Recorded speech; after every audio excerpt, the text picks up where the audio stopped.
नमस्कार छात्रों। तो आज हम 9वीं कक्षा हिंदी विषय का डॉक्टर का अपहरण, डॉक्टर हरिकृष्ण देवसरी जी का पाठ, इसके पहले हम देख रहे थे। तो यह विज्ञान कथा है, इसके बारे में भी हमने जानकारी ले ली है। तो इस पाठ का जो मुख्य पात्र है वह डॉक्टर भटनागर जी है। डॉक्टर भटनागर जी का अपहरण किस प्रकार किया था, उनकी पत्नी कैसे व्यतीत हो गई थी, पुलिस किस तरह जांच कर रही थी, और कुछ महीनों बाद फिर एक उनके आंगन में बड़े गाड़ी की पहियों के निशाने श्रीमती भटनागर जी को किस प्रकार देख गए, पुलिस को निमंत्रण दिया गया, सभी तरह की जांच की, और उसी समय उनको एक सीढ़ी मिली थी। और उस सीढ़ी में खुद डॉक्टर भटनागर जी बोल रहे थे। इसके बारे में हमने यहाँ तक सुना है। तो डॉक्टर भटनागर जी अभी कहाँ है, किस ग्रह पर है, और उनको किसी लिए उस ग्रह वालों ने अपहरण उनका किया है, तो इसके बारे में हमने जानकारी ली है। तो उस ग्रह के जो आदमी हैं वो बहुत वैज्ञानिक दृष्टया हमारे से भी बहुत आगे है, और सभी उन ग्रहों पर क्या होता है तो पूरे यांत्रिक दृष्टि से उनकी काम किया जाता है, खेती का हो या कारखानों का हो, समाज में कौन सा भी कार्य हो, तो यंत्रों के द्वारा ही किया जाता है। इसलिए वहाँ के आदमियों को एक सड़न होने लगी है, रोग होने लगा है, बीमारी होने लगी है, और इस बीमारी को दूर भगाने के लिए इस भटनागर जी को उस ग्रह वालों ने अपहरण किया है। क्योंकि भटनागर जी बहुत ही श्रेष्ठ दर्जा के डॉक्टर है, उन्हें अमेरिका में एक पुरस्कार मिला था, और उनकी जानकारी इस ग्रह वालों ने ले ली थी। इसलिए उन्होंने क्या किया है, तो भटनागर जी का अपहरण किया है। तो देखिए उसके आगे हम पन्ना नंबर 23 पर जो रहा हुआ पाठ का जो भाग है, अंश है, वह हम देखेंगे। इस ग्रह का नाम बड़ा विचित्र सा है। यहाँ के लोग विज्ञान में बहुत आगे बढ़ गए हैं। इनके पास ऐसे यान है कि ये एक सौर मंडल से दूसरी तक आसानी से आते जाते हैं। यहाँ भी लोगों ने रहने के लिए घर बना रखे हैं, कारखाने हैं, बाजार है, बस्तियां है, मोटारें है, सभी कुछ है, लेकिन हमसे बिल्कुल भिन्न इनके अपने वैज्ञानिक सिद्धांत है। इन्हें कई सौर मंडलों और उनके ग्रहों के बारे में जानकारी है। हमारा सौर मंडल इनके सबसे निकट है, इसलिए इन्होंने आसानी से मेरा अपहरण कर लिया। तो देखिए, हमारा ग्रह पर जो लोग रहते हैं पृथ्वी पर, इन पृथ्वी पर रहने वाले लोगों को दूसरे ग्रह के बारे में ज़्यादा जानकारी नहीं है। लेकिन इन ग्रह पर रहने वाले जो आदमी है उन्हें पूरे विश्व की जानकारी है, कहाँ कहाँ मानव रहता है, वो उन्होंने किस प्रकार की प्रगति की है, वह किस तरह रहते हैं, वैज्ञानिक दृष्टया वह कितने आगे है, इनकी सबकी जानकारी उन्हें है। तो देखिए क्या होता है। मेरे अपहरण का कारण जानने से पहले यह जान लो कि ये लोग चिकित्सा शास्त्र में बहुत पिछड़े हुए हैं। यह एक ऐसा ग्रह है जहाँ विज्ञान अपनी चरम सीमा को पहुंच चुका है। यहाँ के आदमी बस अब आदमी नहीं मशीन हो गए हैं। यहाँ का सारा काम मशीनों से ही होता है, और इसका नतीजा यह हुआ कि धीरे धीरे आदमी का महत्व कम होता गया। अब इस पूरे ग्रह में मशीन ज़्यादा और आदमी कम है। जो लोग हैं वे मशीनों के गुलाम हैं। दूसरी ओर यहाँ के लोगों को एक विचित्र तरह का सड़न रोग होने लगा है। शरीर का कोई अंग अचानक सड़ना शुरू हो जाता है और फिर वह आदमी मर जाता है। इस रोग का इलाज इन्हें अब तक नहीं मालूम हो सका है, लेकिन इस रोग का कारण वे मशीन ही है जो इन्हें नाकारा बनाया हुआ है। यहाँ के वैज्ञानिकों ने मेरे बारे में सुना। इन्होंने सोचा कि क्यों न मुझे यहाँ बुलाया जाए। तब कोई ऐसी तरकीब सोची जाए कि सड़ा हुआ अंग काटकर उन उसके स्थान पर दूसरा अंग लगा दिया जाए। बस इसी कारण मेरा अपहरण हुआ है। आज मैं यहाँ बैठकर सोच रहा हूँ कि हमारी पृथ्वी पर भी विज्ञान तेजी से उन्नति कर रहा है। उद्योगों के विकास में से मशीनों की संख्या बढ़ रही है। मशीनों और कारखानों से वातावरण दूषित हो रहा है। वह सब अगर जारी रहा और ज़्यादा मात्रा में हुआ तो पृथ्वी पर भी ऐसे ही दिन आने में देर नहीं लगेगी।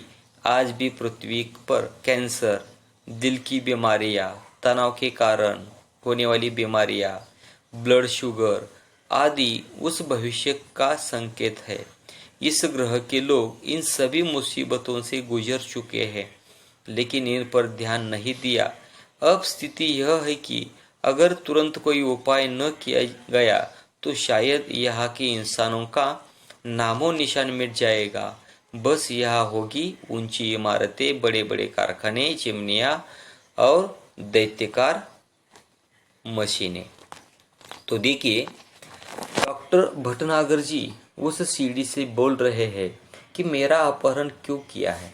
तो अपहरण का कारण हमने अभी पढ़ा है कि वह जो देश है, उस ग्रह पर स्थित देश हमारे से भी बहुत हजार गुना आगे है। मशीनों से सारा काम करते हैं वो, और क्या करते हैं कि आदमी से कम और मशीन से ज़्यादा काम, यानी कि वहाँ के सभी लोग मशीन बन गए हैं। आदमियों का काम ही नहीं रहा। तो हमारे देश में भी यह स्थिति आ सकती है, क्योंकि हमारे देश में भी अभी मानव या आदमी कम काम करते हैं और मशीन ज़्यादा काम करते हैं। तो यह स्थिति हमारे देश में भी आ जाएगी और आदमी मशीन बन कर गए तो क्या होता है, आदमियों को एक विशिष्ट प्रकार का रोग लगने लगता है। हमारे देश में भी आज बहुत सारे रोग हो चुके हैं। ब्लड शुगर है, तनाव के कारण है, बीमारियां है, दिल की बीमारियां है, कैंसर है। तो इसी सभी मुसीबतों से हम आज गुजर रहे हैं। लेकिन उस ग्रह के जो आदमी है वह इससे पहले ही गुजर चुके हैं और वहाँ एक ऐसा रोग लग रहा है आदमियों को कि उनका एक अंग सड़ने लगता है। कौन सा भी, हाथ हो, पाँव हो, पीठ हो, पोट हो, कमर हो, कौन सा भी अंग क्या होता है, सड़ने लगता है। और सड़ने के बाद क्या होता है, वह आदमी मरने को लगता है। तो क्या क्या उन्हीं के आदमियों ने मेरे बारे में सुना। अमेरिका में मुझे पुरस्कार जो मिला था, और उन्होंने मुझे क्या किया है कि मेरा अपहरण किया है, कि उनका एक नया तरकीब है कि वह अंग काट दिया जाए और उनकी जगह दूसरा अंग बैठाए जाए। तो इसके बारे में उन्होंने मेरा अपहरण किया है। तो देखिए, तो यह विज्ञान कथा है, कथा रची हुई कथा है। लेकिन इस कथा से हमें सभी छात्रों को एक बहुत ही ज़्यादा, बहुत ही महत्वपूर्ण बात यह ध्यान में रखनी है कि हमारे देश में भी यह स्थिति आ जाएगी। तो इसके बारे में उन्होंने बताया है। तो देखिए उनके आगे, आप सोच रहे होंगे कि जो देश विज्ञान में इतना आगे बढ़ चुका है वह चिकित्सा शास्त्र में इतना पीछे कैसा रह गया। इसका कारण यह रहा कि यहाँ के निवासियों का शरीर बहुत मजबूत है। इसकी ऊपरी चमड़ी मोटे प्लास्टिक जैसे पदार्थ की बनी होती है। इस पर हवा, पानी का, मिट्टी का कोई असर नहीं होता। हाँ, जब ये बच्चे रहते हैं तब अवश्य यह चमड़ी नरम रहती है, लेकिन बाद में धीरे धीरे वह खत्म हो जाती है। यह सब यहाँ की जलवायु का प्रभाव है। यहाँ लोग बीमार ही नहीं पड़ते, इसलिए इन्हें चिकित्सा की जरूरत ही नहीं पड़ती, और जब किसी चीज की जरूरत हो तो भला उसके बारे में कोई कैसे सोच सकता है। इसी कारण ये लोग चिकित्सा क्षेत्र में पीछे रह गए हैं, किंतु अब इन पर मुसीबत आ गई है। तो आप सभी छात्रों को यह प्रश्न आपके ध्यान में आया होगा कि विज्ञान में इतना आगे जाने वाला देश चिकित्सा शास्त्र में क्यों पीछे है। तो इसका कारण इस परिच्छेद में हमें देखने को मिलता है। तो परीक्षा में जो ऐसा प्रश्न आएगा कि इस सौर ग्रह पर रहने वाले आदमी चिकित्सा शास्त्र में क्यों पीछे है, तो इनका कारण इस परिच्छेद से आपको ढूंढकर लिखना होगा। तो क्या करते हैं कि यहाँ के लोगों को एक सड़न सा रोग हो जाता है। तो देखिए क्या होता है। मैं सड़न रोग का अध्ययन कर रहा है और इनके शरीर की बनावट का भी, किंतु समस्या यह है कि पृथ्वी के चिकित्सा सिद्धांतों को यहाँ लागू नहीं किया जा सकता। फिर भी कोशिश कर रहा हूँ। इस घातक रोग के इलाज के लिए दवाएं बनाना है।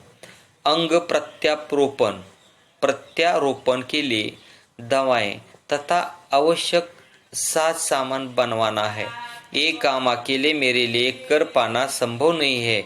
मेरा छुटकारा भी यहाँ से तभी होगा जब मैं इन्हें इस मुसीबत से बचने का रास्ता बता सकूं।